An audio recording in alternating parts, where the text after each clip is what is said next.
Good afternoon. I'm Sandra Neargarder. Thank you for this opportunity to talk to you about the needs for people with developmental disabilities and their families.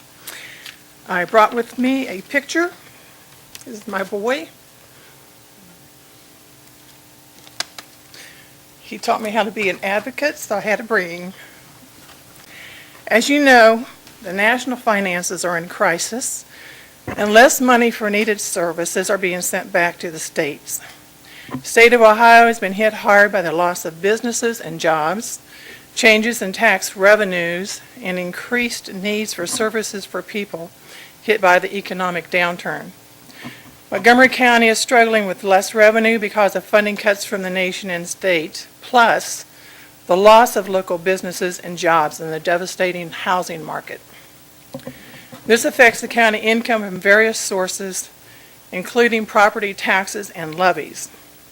All of these factors affect the county's ability to have sufficient funds to meet the needs of the Montgomery County people that you serve. These funding cuts concern me greatly. I'm concerned that all of the advances that have been made over the last 30 years are going to be lost. That we will slide back to where people with developmental disabilities will be an afterthought, a service to be provided if and when there's extra money. I am concerned that intermediate care facilities like the Stillwater Center will be underfunded and essential nursing and daily care will be affected, putting people's lives at risk. I am concerned that residential homes will be understaffed and services will suffer, putting those people at risk. No new residential placements will be opening up, and we will be back to providing residential services on an emergency-only basis. I am concerned that money for in-home support for people with developmental disabilities and their families will be reduced, causing tension and hardship in the home. I am concerned that single parents will not have the support they need to take care of their child and keep their jobs. I am concerned that families with young children will lose the advantage of early training, habilitation, and education supports that lessens their child's disability. The parents will be left with nowhere to go to obtain the knowledge they need to help their child and to be a better parent.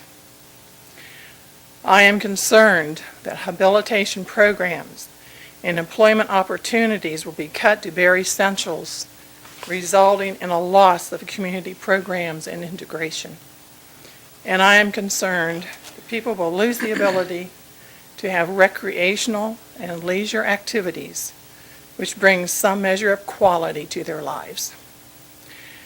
These are just a few of my concerns I brought with me today. Please consider them when you're making your funding decisions for people with developmental disabilities. And I'm going to ask two things of you. One, please cut funding for services and supports for people with developmental disabilities and their families as little as possible.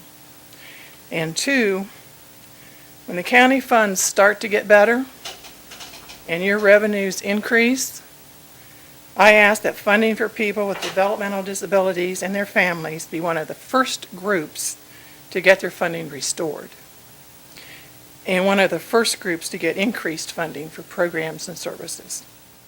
Thank you.